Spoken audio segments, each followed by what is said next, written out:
How to master the art of collecting. Some chiropractic assistants can handle patients with charming graciousness, make appointments with overwhelming efficiency, be the voice with a smile on the telephone, and do 1,001 other things extremely well, but simply freeze when it comes to collecting money. This is really bad, and it can even be the cloud on the horizon of an otherwise brilliant future for even the most highly efficient and lovely CA.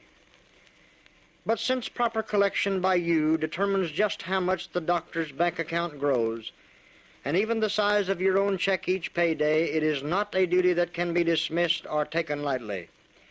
This record on how to master the art of collecting is designed to help cure that problem for you. First of all, the right attitude toward collection is the most essential ingredient you can have, because your attitude toward money will be projected right into the heart of that paying patient. So first and foremost, do you feel that your doctor's services are worth the fee he is charging?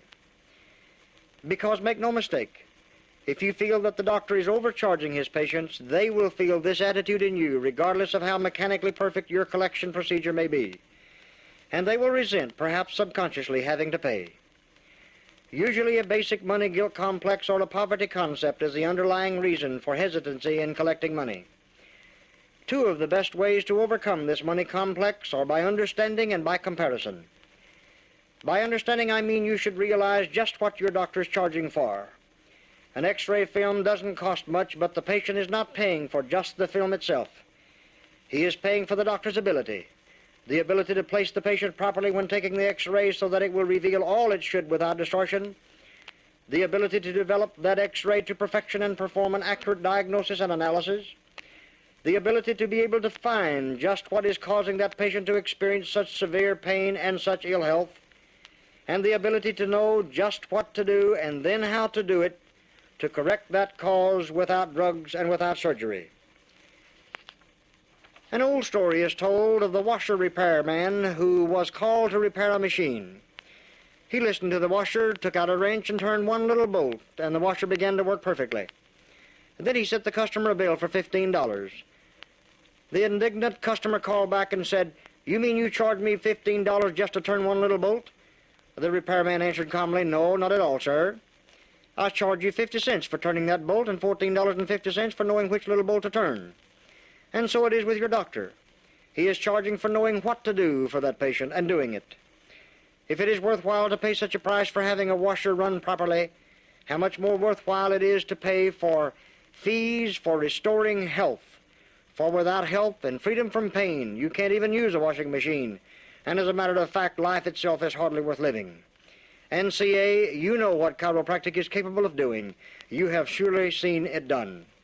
Your doctor attended a professional college and often does additional college work as well. This was probably done at great personal sacrifice to himself and sometimes even to his entire family. Requirements for a professional person are very rigid in this day and age. Your doctor spent thousands of exacting and sometimes even torturous hours to prepare himself to help sick people. He had to pass comprehensive state examinations and many times strict basic science boards in order to obtain his license. He probably spends many days during the year increasing his knowledge and keeping abreast of all the new developments in his profession by attending seminars, technique courses, lectures, and association meetings. He does this at his own expense because he knows that the service he can render to his sick and suffering patients makes it well worth any sacrifice he makes. So, CA, understand that your doctor has given a great deal of the very prime of his life to be in the position he is in today. And now comparison. For example, compare fees.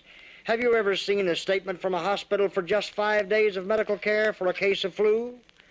Or have you ever just seen what it costs to have a baby? A perfectly natural and usually uneventful procedure. In this case, there is a fee for the use of the delivery room. Mothers sometimes feel that they bought the delivery room when they first look at their bill, instead of only using it for a short time. Then there is a daily fee for the use of the hospital room, ranging from $15 to as high as $50 a day. There is a daily fee for the use of the nursery.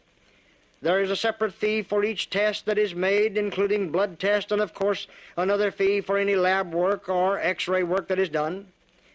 There is also a fee for medical supplies, an enormous fee for each drug used, and even an extra fee for the use of the telephone. And then a separate bill is sent by the anesthesiologist, since he is a trained specialist in his field. This is all in addition to the physician's statement, which ranges from $100 to $500 for one full-term OB case. And all these charges are for an uneventful procedure. When surgery, extensive medical care, drug therapy, or other more complicated procedures are employed, the fee is often unbelievable. And this does not even take into account the pain and suffering, the lost time from work, even the humiliation and loss of dignity that a patient often undergoes during a hospital stay.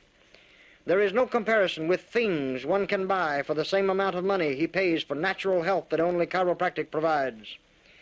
By comparison with the time and energy spent by other doctors, to say nothing of results, the doctor of chiropractic should get 5 times as much as he does.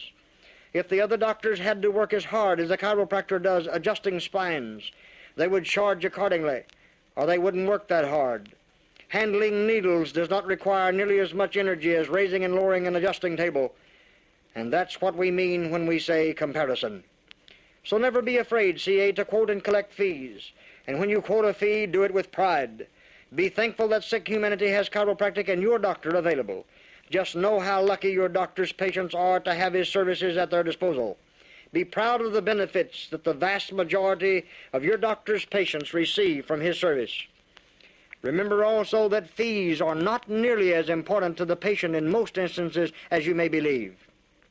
This is very often only a concept of the doctor, or the CA, as we say, who has a money guilt complex or a poverty image. You graduates of the Parker Chiropractic Research Foundation will remember the many hours of the seminar spent on this very problem. But for now, to help overcome this problem to some degree, know first of all that 9 out of 10 patients that come to your doctor's office expect to pay. How many people go to the supermarket and when the cashier tells them the total price reply, "All right, I'll take care of it just as soon as I possibly can"? How many ladies go to a hairdresser, or how many men go to a barber, and when they get ready to leave say, "Just send me a bill"? How many people go to a restaurant, and when they hand the check to the cashier make the statement, "That seems terribly high, I'll have to think this over"? It just isn't done. Now you might think these examples are of a commercial nature, but CA, in this day and age, the professional image of the doctor is no longer the one of the martyr driving a horse and buggy through the snow on his mission of mercy, only to be repaid by a fresh cake from Mrs. Johnson's oven or a bushel of peaches from Farmer Ben's orchard. The doctor of today is a man of professional dignity, but he is no longer a martyr, nor should he be. So most of the patients who come to your doctor's office will expect to pay. They wouldn't have it any other way. And anyway, regardless of who it is, fees are not nearly so important to anyone as results. Therefore, point out the many possible benefits the patient may receive: relief from suffering and pain, the ability to go to work again, being able to sleep again after weeks of wakefulness because of illness, being able to swing that golf club again after that shoulder is improved, being able to lift that darling grandson again without experiencing severe pain in the lower back. All the things that the patient yearns to do again may be possible through drugless, knifeless chiropractic care. And if your doctor produces the benefits the patients really want, which he will in the vast majority of cases, the fee will not matter once natural health starts to return. The experienced, well-trained, confident chiropractic assistant confronts the fee problem head-on. Most of the time, your doctor will discuss fees with the patient during the consultation, so your job is usually merely to follow through pleasantly and in a matter-of-fact manner. You see, in the first place, CA, you don't really collect the fee. The office procedure or office policy collects the fee. You are just the instrument. When it comes to quoting a fee, never falter, mumble your words, shift in your chair, or appear uncomfortable. Make your fee statements direct and positive. Don't hesitate. Don't be timid or bashful about the subject. You and your doctor have shown the need and shown the desire to help, and the patient will sooner or later accept this and be happy, and your doctor's fee will look entirely reasonable to him. So now that you have developed the correct attitude and concept regarding collecting, and you are feeling confident, we will discuss the proper collection procedure to use, so you will never have to stammer or wonder what to say or how to answer certain basic questions you may be asked. First, when a patient comes to the desk after he has seen the doctor for an X-ray examination, take the card or fee slip that the doctor has sent out or given her and say, "That will be $37.50 for today. Will that be cash or check?"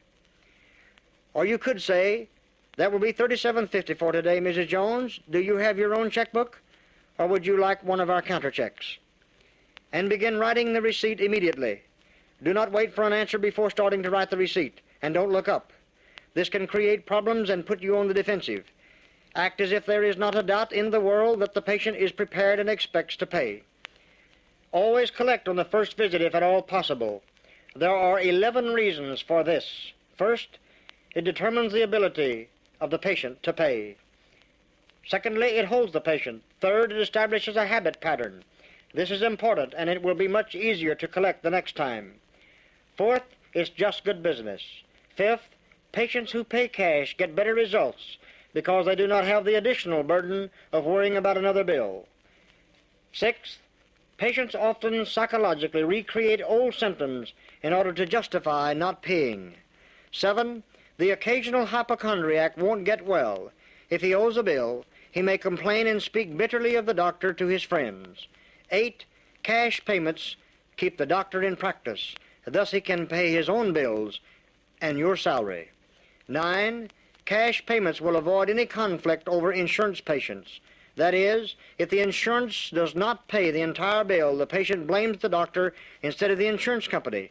But if he pays his bill as he goes, he feels as if it is Christmas come early when he gets the insurance check. 10, if the bill becomes too large, the patient may build up emotional and psychological barriers of resentment. When this barrier becomes too high, he usually goes to another doctor and incidentally usually pays cash. And 11, patients who pay refer others. This helps them justify to themselves their reason for buying. Now we will discuss some of the questions or statements you may be confronted with and the answers you should give. For example, the patient may say, "I would give you a check, but I don't have my checkbook with me." Reply, "I understand. Why don't you use one of our counter checks? Which bank do you use?" Or you might say, "That's all right, Mrs. Jones, but let me get this receipt prepared for you dated today so we can keep our books straight on a daily basis." Then as you write the receipt, reach nonchalantly for either a bank draft or a blank check on the bank that most of your patients use and remark, "Would you like to use one of these blank checks so you won't have to bother with it tomorrow?" If the patient still insists on using her own checks, permit it and quickly change the conversation, but make sure that she sees the receipt placed somewhere so you and she will not forget it tomorrow. Or you may hear, "Oh, just bill me." Reply very pleasantly but businesslike, "I'm sorry, Mr. Brown. It is customary to take care of the fee for the X-rays and examinations at the time they are made." Or, "Mr. Brown, our bookkeeping and accounting methods are set up on a daily cash basis because we've learned through the years that our patients prefer to handle their accounts this way. I'll certainly appreciate it if you'll let me keep my books straight by taking care of the account as we go." Sometimes you may hear, "But I didn't bring that much with me," or, "I didn't know I'd have to pay today." Say pleasantly, "I understand. You may make a partial payment today and take care of the rest tomorrow. Could you pay, say, 15 today? 10? 5? How much can you pay today?" If partial payment is made, you may make 2 receipts, one for the amount paid and one for the amount owed, giving one today and the other one when the balance is paid. Again, place the one yet to be paid in the edge of the receipt book, making sure that the patient sees you do so. Sometimes the patient may say, "I can only pay $10 today. Is that all right?" To which you answer, "Surely that will be just fine, Mrs. Jones. You may take care of the balance when you come in tomorrow." A few may say, "I just don't have any money with me today," or, "I just don't have any money." Reply, "I understand. That's all right. You may bring it with you tomorrow." Or, I understand, Mrs. Jones. Then you can talk with Dr. Parker tomorrow about special payment arrangements. Also, this comes up often. I have insurance. Answer, fine. Many of our patients do. Just bring in your policies tomorrow so Dr. Parker can study them to see if you have full coverage. Or, that's fine. It's certainly wise to have insurance with complete coverage. Just bring your policy in with you the next time you come in and let Dr. Parker determine whether or not it will cover chiropractic care. Dr. Parker will surely do everything possible to get a reimbursement for you for as much of the service cost as possible. However, in the meantime, since our bookkeeping system is on a cash basis, it is customary for our patients with insurance to take care of their service as they go along, and then all the insurance refund belongs to them. If you are not prepared to take care of all of it today, you may make a partial payment, say 15, 10, 5. Some insurance forms have a paragraph which reads, Authorization to pay physician. When this is signed by the insured, the check is mailed directly to the doctor. Some offices allow the insured patient to sign this. The CA keeps the insurance paper in the patient's file. The patients receive their adjustments, and the insurance paper is then sent to the company and the check is mailed directly to the doctor. This should be done only when it is a well-known insurance company, such as a group insurance plan or compensation insurance, and your office knows exactly what kind of coverage to expect. If there is a doubt as to the exact insurance coverage, it can be determined by calling the insurance company at the home office person to person for the person handling claims on policy number such and such, or by calling the local agent. Some patients may ask, how can I pay for the x-rays? Answer, fees are payable when the x-rays are made, or, I'll be happy to take payment now, Mrs. Jones. Will that be cash or check? A few budget-minded individuals may say, that certainly seems high. If this happens, don't hurry to defend the fee. Instead, be very pleasant, but act a little surprised at such a statement. You might say, really, Mr. Jones? Why? This is sort of a shock treatment and puts you back on the offensive. Or you might say, it does? Yes, I guess everything seems high these days. However, then make an analogy of the comparison between the x-ray cost and the cost of a hospital stay, or dental work, or an operation, or perhaps some other expense less worthwhile. Another alternative could be, actually it really isn't, Mr. Jones. This same examination made at the hospital, or you could say medical center, health clinic, x-ray laboratory, and so forth, would cost much more. Still another way to handle this is, yes, Mrs. Jones, good thorough examinations do cost a little more, but they reveal so much more. I'm certain that you will be very pleased when Dr. Parker gives you a complete report on his findings. When the patient leaves the office after his x-ray examination, the pamphlet, Why Chiropractors X-Ray, secured from Share International Hotel, Texas, Fort Worth, Texas, should be given to him. It is good psychology to make the patient happy that he bought by providing him with information to support the wisdom of his decision to be x-rayed and examined chiropractically. As important as the collection for the x-ray examination is the proper procedure to start the patient off on the right foot with the habit of prompt payment on each visit.